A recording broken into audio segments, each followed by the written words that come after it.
আদম আলাইহিস সালাম সর্বপ্রথম এই চাষাবাদ করেছেন।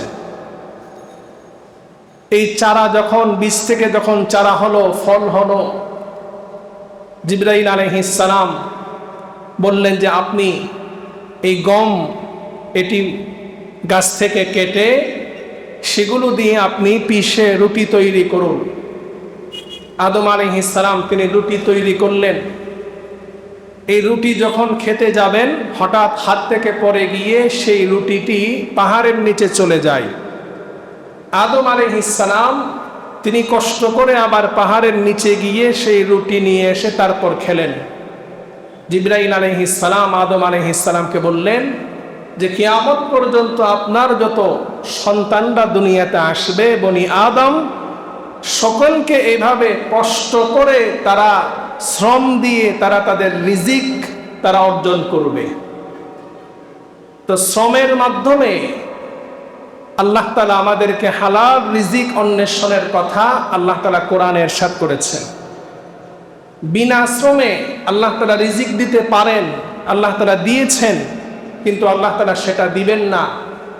কারণ আল্লাহ তাআলা জানেন বিনা শ্রমে যদি আমি রিজিক দিই তাহলে সেই রিজিকের মর্যাদা আমার বান্দা বুঝবে না।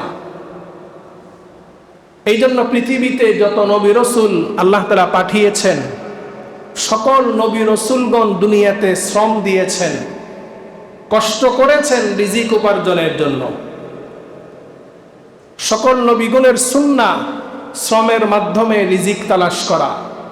হাদিসের মধ্যে এসেছে রাসূলুল্লাহ সাল্লাল্লাহু আলাইহি ওয়াসাল্লাম ইরশাদ করেন, মা বাআসাল্লাহু নাবিয়্যান ইল্লা রাআল গনাম।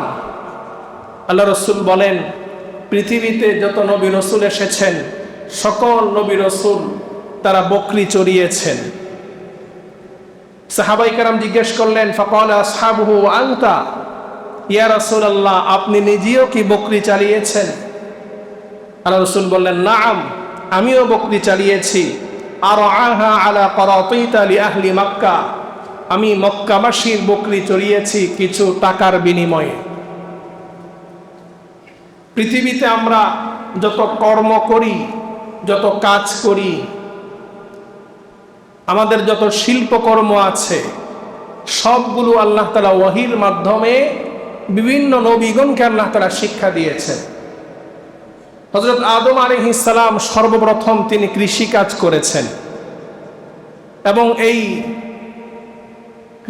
কৃষি কাজ করার সাথে সাথে তিনি এই মালামালগুলো বহন করার জন্যে সর্বপ্রথম তিনি 4 চাকা বিশিষ্ট গাড়ি তিনি বানিয়েছিলেন। আমাদের বিভিন্ন বইয়ের মধ্যে লেখা আছে, বিশেষ করে স্কুলে আমরা ছোটকালে পড়েছিলাম, বইয়ের মধ্যে লেখা থাকে যে আদি যুগের মানুষ যারা, পূর্বের যে মানুষ ছিল, আদি যুগের মানুষেরা তারা বস্ত্রহীন ছিল, তারা গুহায় বসবাস করত, তারা গাছের লতা পাতা খেয়ে জীবন যাপন করত। এমন কথা বইয়ে আমি পড়েছি, আপনারা পেয়েছেন কিনা আমি জানি না। তা আসলে এই কথাগুলো সঠিক নয়। মানুষ বস্ত্রহীন ছিল, গাছের লতা পাতা খেয়ে বসবাস করত। হযরত আদম আলাইহিস সালামের চাইতে আদি তো আর কেউ নেই। তো ইসলাম আমাদেরকে বলে, কোরআন সুন্নাহ আমাদেরকে বলে যে হযরত আদম আলাইহিস সালাম পৃথিবীতে আসার পর তিনি চাষাবাদ করে রিজিক অন্বেষণ করেছেন। এই মাসকে যুলকাদা এই জন্য নামকরণ করা হয়েছে যে একদিকে এটি আশহুরে হুরুম, যেই 4টি মাস সম্মানিত মাস, এই মাসের মর্যাদা, এই মাসের সম্মান ইসলামের আগ থেকেই পালন করে আসছে। জাহিলি যুগেও এই 4 মাসের সম্মান দেওয়া হয়েছে। জাহিলি যুগে যখন আরবের মধ্যে গোত্র গোত্র বিভিন্ন বিষয় নিয়ে তারা যুদ্ধে লিপ্ত থাকত, এই আশহুরে হুরুম হারাম মাসগুলো যখন আসতো তখন এই মাসের সম্মানার্থে তারা যুদ্ধ বন্ধ করে দিত। তো যুলকাদা মাস সম্মানিত মাস। এই মাসকে এই জন্য নামকরণ করা হয়েছে, তার একটি কারণ হচ্ছে যেহেতু এই মাসসমূহের মধ্যে তারা যুদ্ধ বিগ্রহ করে বন্ধ করে তারা বসে থাকত, এই জন্য এই মাসকে যুলকাদা বলা হয়েছে, বসনেওয়ালা।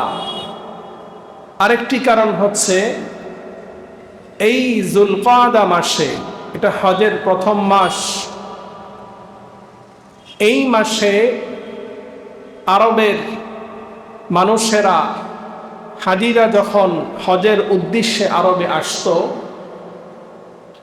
আরবের মানুষরা হাজিদেরকে আপ্যায়ন করার জন্য রাস্তায় তারা বসে থাকত।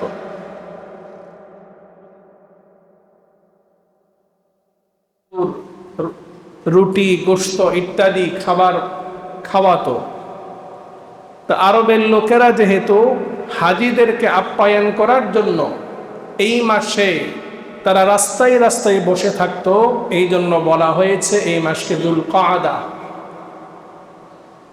আরবদের একটা সিফাত, অন্যতম একটা গুণ হচ্ছে তারা অত্যন্ত আপ্যায়ন পরায়ণ। মেহমানদারির ক্ষেত্রে তারা অনেক বেশি গুরুত্ব দিয়ে থাকে, মেহমানদেরকে অনেক সম্মান করে থাকে। আরবদেরকে আল্লাহ তাআলা যে ধন সম্পদ দিয়েছে, তাদের রিজিকের মধ্যে যে আল্লাহ তাআলা বারাকা দিয়েছে, তার অন্যতম একটা কারণ হচ্ছে আরবেরা বেশি পরিমাণ মেহমানদারি করে, খরচ করে। এই জন্য আল্লাহ তাআলা আরবদেরকে এত বেশি সম্পদ দিয়েছে। তাদের বিভিন্ন দোষ ত্রুটি আছে, কিন্তু গুণসমূহের মধ্যে আরবদের অন্যতম একটা গুণ, অন্যতম একটা সিফাত হচ্ছে তারা আপ্যায়ন পরায়ণ, মানুষকে মেহমানদারি করে। যারা উমরায় গিয়েছি, হজে গিয়েছি, আমরা দেখেছি যে রাস্তায় রাস্তায় হাজিদের জন্য পানির বোতল নিয়ে দাঁড়িয়ে থাকে, খেজুর নিয়ে দাঁড়িয়ে থাকে, নাস্তা নিয়ে দাঁড়িয়ে থাকে, জুস নিয়ে দাঁড়িয়ে থাকে। তো এই সিফাতটার কারণে আল্লাহ তাআলা আরবদেরকে বেশি পরিমাণ সম্পদ দিয়েছেন। তো যেই কথা বলছিলাম, এই যুলকাদা মাস, এটি অন্যতম একটি মাস, হচ্ছে হজের মাস। পাশাপাশি ইংরেজি যে মাস শুরু হয়েছে, আজকে মে মাসের প্রথম তারিখ, পহেলা মে। আমাদের দেশে এবং সারা বিশ্বে পহেলা মেকে আমরা সবাই জানি এটি শ্রমিক দিবস। পহেলা মেকে আন্তর্জাতিকভাবে শ্রমিক দিবস ঘোষণা করা হয়েছে। 1886 সালে আমেরিকার শিকাগোতে শ্রমিকরা তাদের দাবি দাওয়া নিয়ে তারা আন্দোলন সংগ্রামে নেমেছিল। তাদের অন্যতম একটি দাবি ছিল যে তাদের কর্মঘণ্টা 24 ঘন্টার মধ্যে, তখন কর্মঘণ্টা অনেক বেশি ছিল, 16 ঘন্টা, 18 ঘন্টা, 14 ঘন্টা তাদেরকে খাটাতো। তো তাদের অন্যতম একটা দাবি ছিল যে তাদের কর্মের ঘন্টা 8 ঘন্টা যেন করা হয়। এই দাবি নিয়ে তারা অনেক সংগ্রাম করেছে এবং অনেক শ্রমিক পুলিশের গুলিতে নিহত হয়েছে, ফাঁসিতে ঝুলানো হয়েছে, কিন্তু তাদের সেই আন্দোলন বন্ধ করা যায়নি। সর্বশেষ সরকার এবং মালিক যারা রয়েছিল, তারা তাদের আন্দোলন মেনে নিয়ে, তাদের দাবি দাওয়া মেনে নিয়ে তাদের কর্মঘণ্টা 8 ঘন্টা করতে বাধ্য হয়। এবং 1889 সালে এই মে মাসের 1 তারিখকে আন্তর্জাতিক শ্রমিক দিবস হিসাবে ঘোষণা করা হয়। কারণ এই মে মাসের 1 তারিখ থেকেই তাদের এই আন্দোলনের সূচনা হয়েছিল। শ্রমিকদের আন্দোলনের মাধ্যমে তারা যে বিজয় অর্জন করেছে, তাদের একটা দাবি তারা আদায় করতে পেরেছে, সেই বিজয়ের প্রতীক হিসাবে প্রত্যেক বছর এই 1 মেকে তারা শ্রমিক দিবস হিসাবে উদযাপন করে থাকে, বিভিন্ন আয়োজন করে থাকে, বিভিন্ন অনুষ্ঠান তারা করে থাকে। আজ থেকে 140 বছর আগে সারা বিশ্বে শ্রমিকদের যে আন্দোলন, তাদের ন্যায্য অধিকার আদায়ের জন্যে, সেই আন্দোলন করে তারা যেই ন্যায্য অধিকারের জন্য জীবন দিয়েছে, আজও পর্যন্ত সারা বিশ্বে তাদের ন্যায্য অধিকার এখনো প্রতিষ্ঠা করতে পারেনি। আন্দোলন এখনো চলমান। কিছুদিন পরপরই আমরা দেখি আমাদের দেশে রাস্তায় শ্রমিকরা ঘেরাও করে আন্দোলন করে যাচ্ছে, তাদের বেতন দেওয়া হচ্ছে না, তাদেরকে অত্যাচার করা হচ্ছে। এই যে তাদের দাবি দাওয়া, তাদের এই আন্দোলন, তাদের এই সংগ্রাম, এত কিছু শুধুমাত্র একটাই উদ্দেশ্য, যাতে করে তারা তাদের প্রাপ্য সম্মান, শ্রমের প্রাপ্য সম্মান এবং শ্রমিকের ন্যায্য অধিকার যেন নিশ্চিত করা হয়। অথচ ইসলাম 1500 বৎসর আগেই শ্রমের প্রাপ্য মর্যাদা এবং শ্রমিকের ন্যায্য অধিকার প্রতিষ্ঠা করে গিয়েছে। আজকে যদি আমরা ইসলামকে ফলো করে মালিক পক্ষ, শ্রমিক পক্ষ, সরকার সবাই যদি ইসলামকে অনুসরণ করতাম, ইসলামের বিধান ফলো করে আমরা চলতাম, তাহলে আমাদের এই শ্রমিকদের আন্দোলনও করা লাগতো না, তাদের জীবন উৎসর্গ করা লাগতো না, এত জুলুম নির্যাতন কোনো কিছুই হতো না। এই শ্রমের ব্যাপারে, শ্রমের মর্যাদার ব্যাপারে ইসলাম কি দিক নির্দেশনা দিয়েছে, শ্রমিকের ন্যায্য অধিকার আদায়ের ব্যাপারে ইসলাম কি দিক নির্দেশনা দিয়েছে, এই বিষয়ে আজকে সংক্ষিপ্ত কিছু আলোচনা করার চেষ্টা করব ইনশাআল্লাহ। মুহতারাম হাজরিন, আল্লাহ সুবহানাহু ওয়া তাআলা এই পৃথিবীতে আমাদেরকে পাঠিয়েছেন আল্লাহর ইবাদত করার জন্যে। আল্লাহ তাআলা পৃথিবীতে যত মাখলুকাত সৃষ্টি করেছেন, সকলের জন্য আল্লাহ তাআলা রিজিকের বরাদ্দ করে আল্লাহ তাআলা সকলকে পাঠিয়েছেন। বিচরণশীল যত প্রাণী আছে, সকলের রিজিকের দায়িত্ব আল্লাহ তাআলা নিজে নিয়েছেন। আল্লাহ তাআলা সূরা হুদে ইরশাদ করছেন, ওয়ামা মিন দাব্বাতিন ফিল আরদি ইল্লা আলাল্লাহি রিজকুহা। আল্লাহ তাআলা নিজেই ঘোষণা দিয়েছেন যে দুনিয়াতে যত বিচরণশীল প্রাণী আছে, সকলের রিজিকের দায়িত্ব আমার। আল্লাহ তাআলাকে আমরা আমাদের রিজিকের দায়িত্ব নেওয়ার জন্য কোনো অ্যাপ্লিকেশন করিনি, কোনো দাবি করি।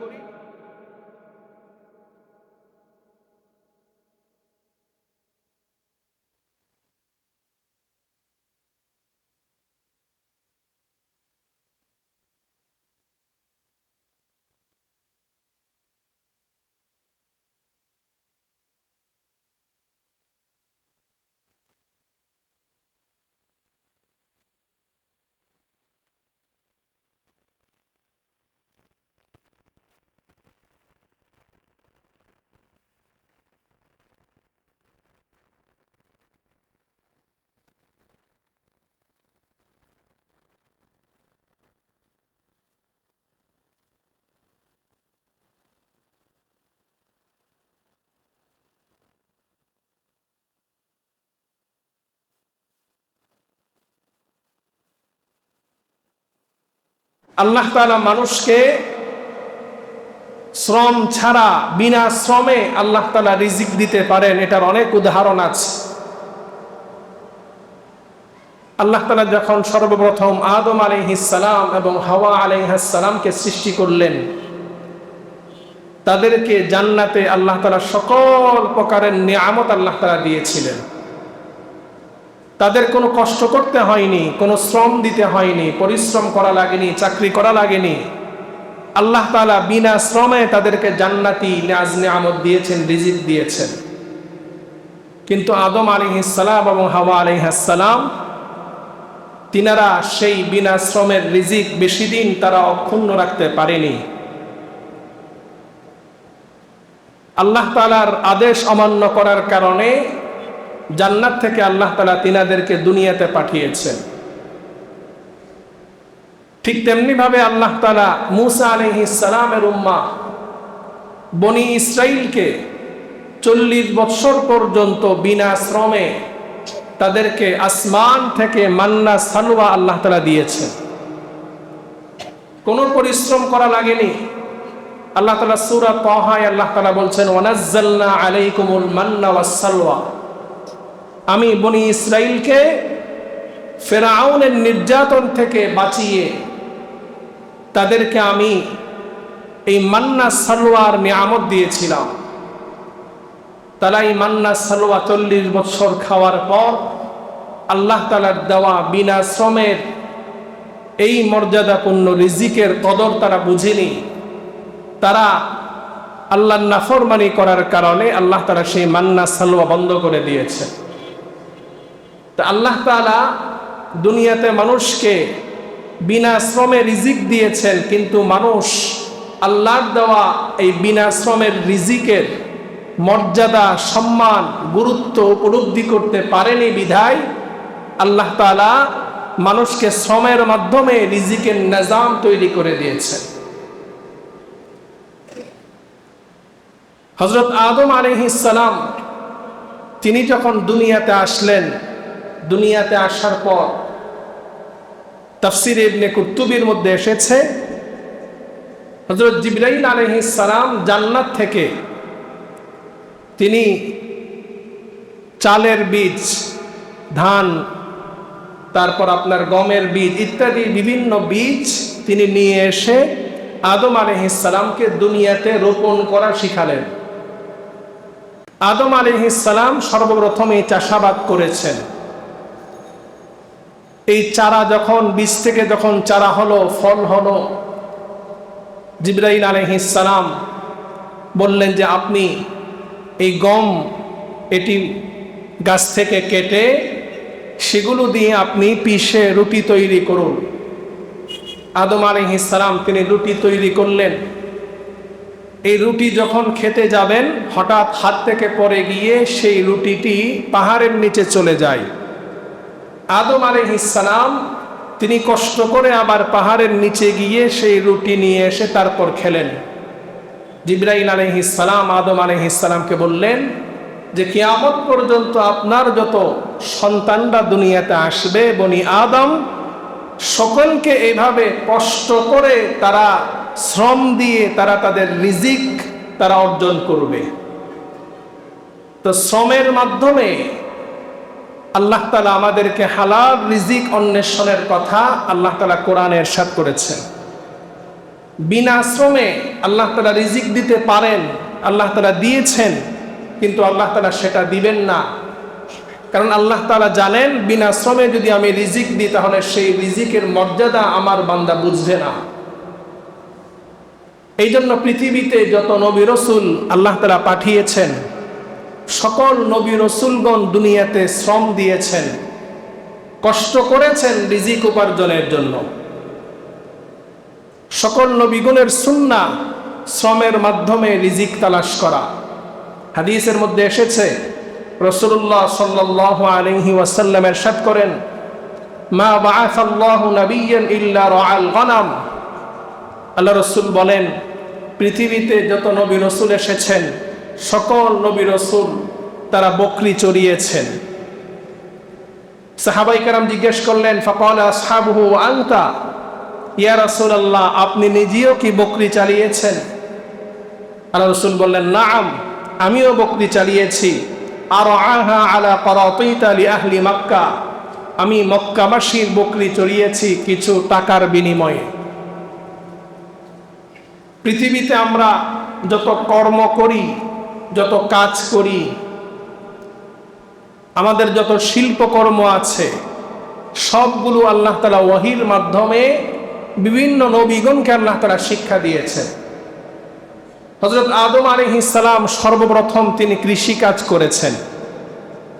এবং এই কৃষিকাজ করার সাথে সাথে তিনি এই মালামালগুলো বহন করার জন্যে সর্বপ্রথম তিনি 4 চাকা বিশিষ্ট গাড়ি তিনি বানিয়েছিলেন। আমাদের বিভিন্ন বইয়ের মধ্যে লেখা আছে, বিশেষ করে স্কুলে আমরা ছোটকালে পড়েছিলাম, বইয়ের মধ্যে লেখা থাকে যে আদি যুগের মানুষ যারা, পূর্বের যে মানুষ ছিল, আদি যুগের মানুষেরা তারা বস্ত্রহীন ছিল, তারা গুহায় বসবাস করত, তারা গাছের লতা পাতা খেয়ে জীবন যাপন করত। এমন কথা বইয়ে আমি পড়েছি, আপনারা পেয়েছেন কিনা আমি জানি না। তা আসলে এই কথাগুলো সঠিক নয়। মানুষ বস্ত্রহীন ছিল, গাছের লতা পাতা খেয়ে বসবাস করত। হযরত আদম আলাইহিস সালামের চাইতে আদি তো আর কেউ নেই। তো ইসলাম আমাদেরকে বলে, কোরআন সুন্নাহ আমাদেরকে বলে যে হযরত আদম আলাইহিস সালাম পৃথিবীতে আসার পর তিনি চাষাবাদ করে রিজিক অন্বেষণ করেছেন। তিনার মাধ্যমে বনি আদম পৃথিবীতে এসেছে। আসলে বাস্তবতা হচ্ছে এটা যে বস্ত্রহীন মানুষ আদি যুগেও ছিল, বর্তমানেও আছে, ভবিষ্যতেও থাকবে। কিন্তু কারা তারা? 2026 সালে আপনি যদি কক্সবাজার যান, সি বিচে যান, সেখানে দেখবেন অনেক মানুষ বস্ত্রহীন। আসলে তাদের যে বস্ত্র নাই তা না, সাগর পারে গেলে তারা কাপড় চোপড় খুলে ফেলে, আছে না নাই? ইউরোপ কান্ট্রিগুলোতে যদি যান, সেখানে সাগর পারে গেলে আপনি যদি সত্যিকার অর্থে মুসলমান হয়ে থাকেন, আপনার যদি হায়া থাকে, আপনি সেখানে বেশিক্ষণ দাঁড়াতে পারবেন না। সবগুলো বস্ত্রহীন, সবগুলো উলঙ্গ। ঠিক কি না ভাই? আমি ভুল বলতেছি? যে বস্ত্রহীন ছিল এক যুগের মানুষ, এই কথাটা যেমনি ভাবে ঠিক, কিন্তু এইখানে আরেকটি কথা সংযোজন করতে হবে। বস্ত্রহীন কারা ছিল? উলঙ্গ কারা ছিল? যারা যুগে যুগে নবী রাসূলগণের ইতাআত করেনি, অনুসরণ করেনি। বর্তমান সময়েও যারা নবী রাসূলের অনুসরণ করছে না, ইসলামের অনুসরণ করছে না, ভবিষ্যতেও যারা ইসলামের বাহিরে থাকবে, তারা সবসময় উলঙ্গ ছিল, উলঙ্গ থাকবে, তারাই আসলে উলঙ্গ। যারা ইসলামের আলো এসেছে, নবী রাসূলগণের অনুসরণ করেছে, তারা কখনো উলঙ্গ হতে পারে না। তো হযরত আদম আলাইহিস সালাম তিনি সর্বপ্রথম কৃষিকাজ করেছেন। হযরত নূহ আলাইহিস সালাম তিনি সর্বপ্রথম আল্লাহ তাআলা ওনাকে কাঠ মিস্ত্রির কাজ শিখিয়েছেন। এবং হযরত ইব্রাহিম আলাইহিস সালাম তিনি গৃহ নির্মাণ করেছেন, আল্লাহ তাআলা শিখিয়েছেন। হযরত সালেহ আলাইহিস সালাম তিনি বস্ত্র তৈরি করেছেন। হযরত মূসা আলাইহিস সালাম তিনি নিজের কাজ নিজে করেছেন। দাউদ আলাইহিস সালাম তিনি বর্ম নির্মাণ করেছেন। এইভাবে করে বিভিন্ন নবীগণ তারা বিভিন্ন কাজ করেছেন, যেই কাজগুলো, শিল্পকর্মগুলো আল্লাহ তাআলা ওয়াহির মাধ্যমে, নবীগণের মাধ্যমে এই দুনিয়ার মানুষকে শিখিয়েছেন। হযরত দাউদ আলাইহিস সালাম তিনি একদিকে আল্লাহর পয়গম্বর ছিলেন, আর একদিকে তিনি বাদশা ছিলেন। তিনি যখন বাদশা ছিলেন, প্রেসিডেন্ট ছিলেন, তিনি ইনসাফের সাথে আল্লাহর হুকুম অনুযায়ী তিনি রাষ্ট্র পরিচালনা করেছেন। মাঝে মাঝে তিনি ছদ্মবেশে বাজারে যেতেন, মানুষের কাছ থেকে খোঁজ খবর নিতেন, দেশের কি হাল অবস্থা। মানুষকে জিজ্ঞেস করতেন যে বর্তমান দেশের প্রেসিডেন্ট তিনি কেমন। সবাই তিনার প্রশংসা করতেন, কিন্তু তিনাকে চিনতে পারতেন না। তো একদিন আল্লাহর পয়গম্বর দাউদ আলাইহিস সালাম তিনি বাজারে গেলেন, আল্লাহর পক্ষ থেকে একজন ফেরেশতা আল্লাহ তাআলা পাঠিয়ে দিলেন। ওই ফেরেশতা সে মানুষের আকৃতিতে আসার কারণে দাউদ আলাইহিস সালাম তিনি বুঝতে পারেননি যে আসলে তিনি ফেরেশতা। তিনাকে জিজ্ঞেস করলেন যে বর্তমান যে প্রেসিডেন্ট বাদশা তিনি কেমন। তিনি বললেন যে বাদশার সব কিছু ঠিক আছে, তিনি সুন্দরভাবে রাষ্ট্র পরিচালনা করছেন, মানুষের হক আদায় করছেন, কিন্তু একটি বিষয় আমার কাছে ভালো লাগে না, সেটা হচ্ছে তিনি রাষ্ট্রীয় যে দায়িত্ব পালন করছেন, সেখান থেকে তিনি বাইতুল মাল থেকে তিনি সম্মানে নিচ্ছেন, ভাতা নিচ্ছেন, এছাড়া আর কোনো কর্ম তিনি করছেন না।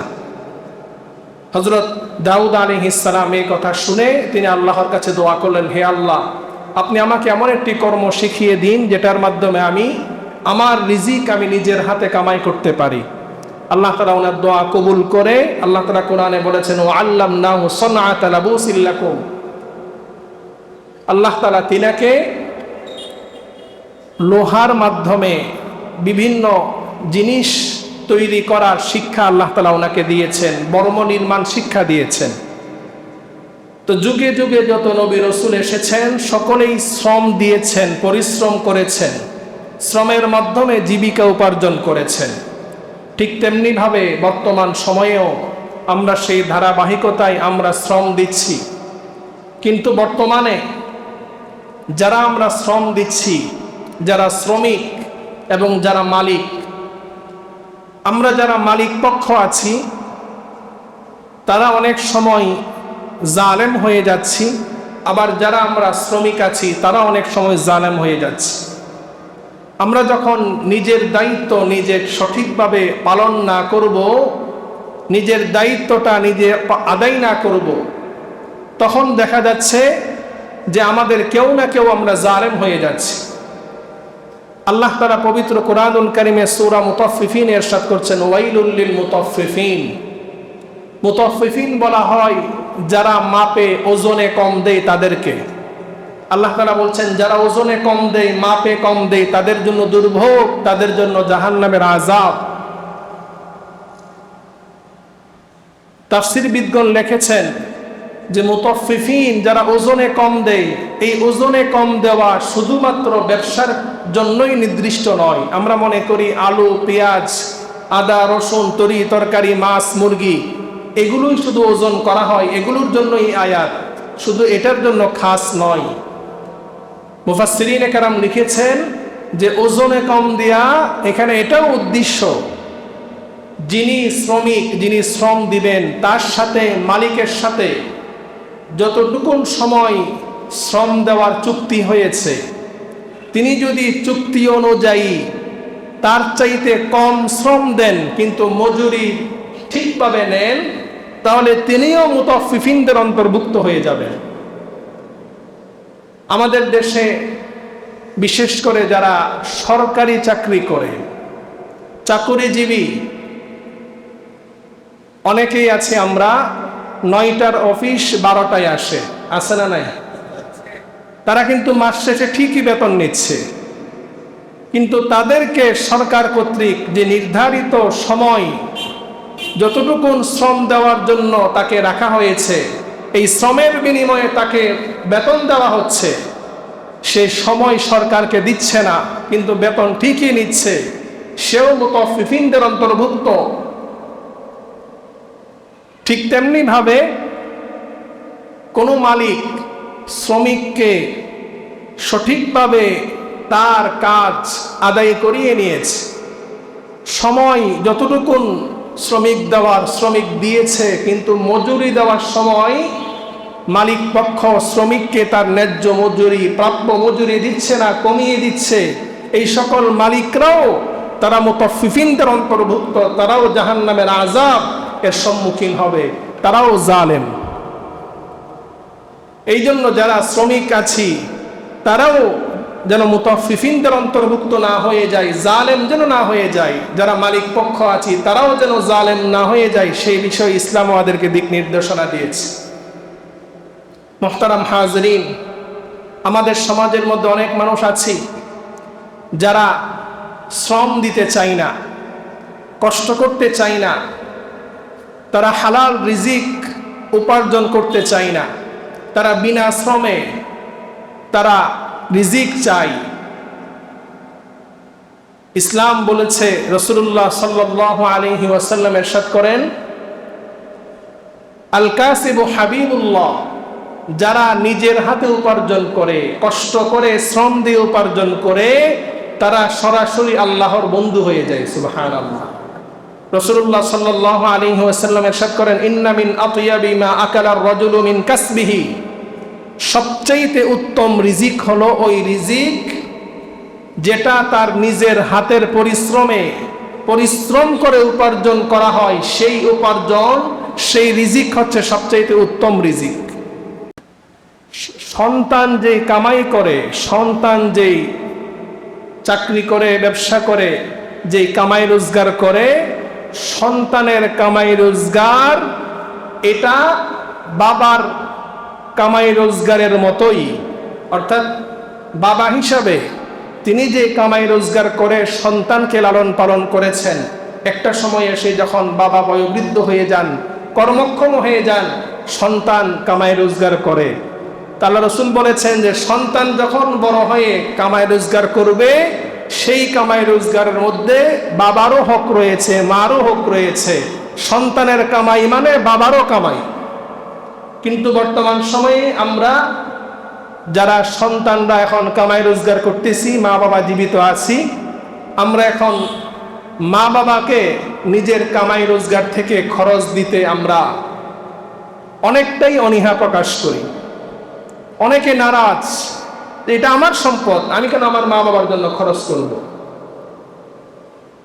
আল্লাহ তাআলা কোরআনুল কারীমে বলেছেন, ইয়াসআলুনাকা মাযা ইউনফিকুন, যে হে রাসূল আপনাকে জিজ্ঞেস করবে যে সবচাইতে উত্তম খরচ কোন খাতে খরচ করা সবচাইতে উত্তম। আল্লাহ তাআলা কোরআনে বলেছেন, হে নবী আপনি বলেছেন, কুল মা আনফাকতুম মিন খায়রিন ফালিল ওয়ালিদাইন, সবচাইতে উত্তম খরচ হলো সন্তান তার নিজের হালাল কামাই রোজগার থেকে মা বাবার জন্য যে খরচ করবে, মা বাবার জন্য খরচ করা এটা হচ্ছে সবচাইতে উত্তম। এক নম্বরে মা বাবার কথা বলেছে। এখন তো আমার মা বাবাকে আমি পর মনে করতেছি, আমি মনে করতেছি আমার এই কামাই রোজগারগুলো আমার স্ত্রীর জন্য, আমার সন্তানের জন্য, আমার মা বাবার জন্য নয়। অথচ ইসলাম বলছে যে সর্বশ্রেষ্ঠ উত্তম খরচ হচ্ছে সন্তানের জন্য, যেই সন্তান তার নিজের মা বাবার জন্য যেটা খরচ করে সেটা উত্তম খরচ। আল্লাহ তাআলা আমাদের যাদের মা বাবা জীবিত আছে, আমরা যারা কামাই রোজগার করতেছি, আল্লাহ তাআলা আমাদের মা বাবার জন্য বেশি বেশি খরচ করার তৌফিক দান করুন। মুহতারাম হাজিরিন, এই জন্য কষ্ট করে পরিশ্রম করে কামাই রোজগার করা এটা ইসলামের মধ্যে উৎসাহিত করা হয়েছে। যারা পরিশ্রম করে কষ্ট করে কামাই রোজগার করে তাদেরকে আল্লাহ রাসূল বলেছেন তারা আল্লাহর বন্ধু। কিন্তু বর্তমান সময়ে অনেক মানুষ আছি, আমরা ব্যাংকের মধ্যে টাকা ফেলে রেখেছি, সেখানে সুদে মাসে মাসে টাকা আসতেছে, আমি আর কোনো কাজ করি না। এটা সম্পূর্ণ হারাম, এটা ইসলাম উৎসাহিত করে না। যতক্ষণ পর্যন্ত আল্লাহ তাআলা আমাকে শক্তি দিয়েছে, আমি চেষ্টা করব শ্রম দিয়ে, শক্তি দিয়ে, মেধা দিয়ে উপার্জন করার জন্য। আল্লাহ তাআলা আমাদের সকলকে তৌফিক দান করুক। অনেকেই আছি আমার শরীরে শক্তি আছে, পা আছে, হাত আছে, চোখ আছে, সব কিছু আছে, তারপরও মানুষের কাছে আমরা হাত পাতি, ভিক্ষা করি। ইসলাম এই ভিক্ষাবৃত্তিকে অনুৎসাহিত করেছে। হাদিসের মধ্যে এসেছে, রাসূলুল্লাহ সাল্লাল্লাহু আলাইহি ওয়াসাল্লাম ইরশাদ করেন, ওয়াল্লাযী নাফসি বিয়াদিহি লিআইয়াখুযা আহাদুকুম হাবালাহু, আল্লাহ রাসূল বলেন, ওই সত্তার কসম যেই সত্তার হাতে আমার প্রাণ, আমার কাছে সবচেয়ে উত্তম হলো একজন ব্যক্তি পিঠের মধ্যে রশি লাগিয়ে সে পিঠের মধ্যে কাঠ বোঝাই করে সেই কাঠ বিক্রি করে সে রিজিক আহার করবে। সেটা হচ্ছে সবচেয়ে উত্তম মানুষের কাছে হাত পাতার চাইতে। একজন আনসারী সাহাবী আল্লাহ রসুলের কাছে সাহায্য চাইলেন। রাসূলুল্লাহ সাল্লাল্লাহু আলাইহি ওয়াসাল্লাম বললেন যে তোমার কাছে কি আছে, কত টাকা আছে? ওই সাহাবী বলল, আমার কাছে কোনো টাকা নেই, কোনো অর্থ নেই। জিজ্ঞেস করলেন, তোমার ঘরে কি আছে? বলল যে আমার ঘরে একটা কম্বল আছে, একটা ছোট একটা বাটি আছে। আল্লাহ রসুল বললেন, সেটা নিয়ে আসো। নিয়ে আসার পর রাসূল সাল্লাল্লাহু আলাইহি ওয়াসাল্লাম সাহাবাই কেরামকে বললেন, কে আছো তার এই কম্বল এবং বাটি কিনবে। সেটা 2 দিরহামে বিক্রি করলেন। 2 দিরহাম থেকে 1 দিরহাম দিলেন, বললেন যে 1 দিরহাম দিয়ে তুমি তোমার পরিবারের জন্য খাবার কিনে নিয়ে যাবে, আরেক দিরহাম দিয়ে তুমি বাজার থেকে একটা কুঠার নিয়ে আসবে। তিনি বাজার থেকে সেই কুঠার নিয়ে আসলেন। আল্লাহ রসুল নিজের হাতে হাতল লাগিয়ে দিলেন, বললেন, যাও তুমি পাহাড়ে চলে যাও, সেখানে গিয়ে তুমি গাছ কাটো, লাকড়ি ব্যবস্থা করো, সেখান থেকে তুমি তোমার রিজিকের ব্যবস্থা করো, 15 দিন পর্যন্ত তোমাকে যেন আমার আশপাশে না দেখি। ওই সাহাবী চলে গেলেন, তিনি পাহাড়ে গিয়ে কাঠ কাটলেন। 15 দিন পরে 10 দিরহাম নিয়ে আল্লাহ রসুলের কাছে উপস্থিত হলেন। ইয়া রাসূলুল্লাহ, এই 10 দিরহাম আমি কামাই করেছি। তার কাছে কিছুই ছিল না, 2 দিরহাম আল্লাহ রসুল তার সামানা বিক্রি করে দিলেন, কিন্তু শ্রমের মাধ্যমে তিনি 10 দিরহাম নিয়ে আসলেন। আল্লাহ রসুল তাকে উৎসাহ দিয়ে বললেন, এই 10 দিরহাম তোমার জন্য সবচাইতে উত্তম মানুষের কাছে হাত পাতার চাইতে। এই জন্য মুহতারাম হাজিরিন, যারা আমরা শ্রম ছাড়া মানুষের কাছে হাত পেতে ভিক্ষাবৃত্তি করে চলি, এটা ইসলাম কখনো সমর্থন করে না। যারা শ্রম ছাড়া, যারা কষ্ট করা ছাড়া, যারা শুধুমাত্র টাকা ব্যাংকের মধ্যে লাগিয়ে, সুদী লেনদেনের মধ্যে লাগিয়ে ঘরে বসে বসে পায়ের উপর পা তুলে খাচ্ছি, এটাও ইসলাম সমর্থন করে না। মুহতারাম হাজিরিন, শ্রমিকদের প্রতি মালিকের যে দায়িত্ব কর্তব্য রয়েছে, তার মধ্যে একটা হলো শ্রমিককে তার ন্যায্য মজুরি তার সঠিক সময়ে দিয়ে দেওয়া। হাদিসের মধ্যে এসেছে, আল্লাহ রাসূল বলেছেন, আতুল আজিরা আজরাহু ক্বাবলা আন ইয়াজিফা আরকাহু, যে শ্রমিককে তার শ্রমের পর তার শরীরের ঘাম শুকানোর আগে তার প্রাপ্য মজুরি দিয়ে দাও। আল্লাহ তাআলা নিজে হাদিসে কুদসিতে বলেছেন, কিয়ামতের ময়দানে 3 ব্যক্তির সাথে আমি ঝগড়া করব, তার মধ্যে একজন ব্যক্তি হলো যে ব্যক্তি শ্রমিককে তাকে শ্রমের পরে সঠিকভাবে মজুরি না দিবে, তার বিপক্ষে আল্লাহ তাআলা কিয়ামতের দিন দাঁড়াবে। এই জন্য আমরা যারা শ্রমিক দিয়ে কাজ করাই, শ্রমিকের মজুরি, প্রাপ্য মজুরি তাকে দিয়ে দিতে হবে। আরেকটা বিষয় খেয়াল করতে হবে যে কোনো শ্রমিক সে যখন কোনো বিপদে আপদে পড়বে, অসুখ বিসুখে পড়বে, মালিক পক্ষের উচিত তার খোঁজখবর নেওয়া এবং শ্রমিকদেরকে তারাও যেন ইবাদত বন্দিগি করতে পারে সে সুযোগ দেওয়া। আমাদের আশপাশে অনেক গার্মেন্টস আছে, ফ্যাক্টরি আছে, মিল কারখানা আছে, সেখানে যারা দায়িত্বশীল আছেন তাদেরকে অনুরোধ করব, নামাজের সময় যখন হবে সবাইকে, যারা মুসলমান আছে, মুসলমানদের জন্য নামাজের ব্যবস্থা করা। মুহতারাম হাজিরিন, ঠিক তেমনিভাবে শ্রমিকেরও দায়িত্ব আছে। আল্লাহ রসুল বলেন, ইন্নাল্লাহা ইউহিব্বু মিনাল আমিলি ইযা আমিলা আন ইউহসিনা। আল্লাহ রসুল বলেন, সবচাইতে উত্তম শ্রমিক হলো ওই শ্রমিক, তাকে যে কাজ দেওয়া হয়েছে সে ওই কাজটা সবচাইতে উত্তমভাবে পালন করে। ওই শ্রমিক হচ্ছে আল্লাহর কাছে সবচাইতে প্রিয়। এই জন্য শ্রমিক ভাই যারা আছে, আমরা নিজের দায়িত্ব সঠিকভাবে নিজেরা পালন করব। শ্রমিক এবং মালিক একে অপরের ভাই। হাদিসের মধ্যে এসেছে, ইখওয়ানুকুম খাওয়ালাকুম, তোমাদের অধীনস্থ যারা আছে তারা তোমাদের ভাইয়ের মতো। এখন তো আমরা শ্রমিক এবং মালিক একে অপরের ভাই মনে করি না।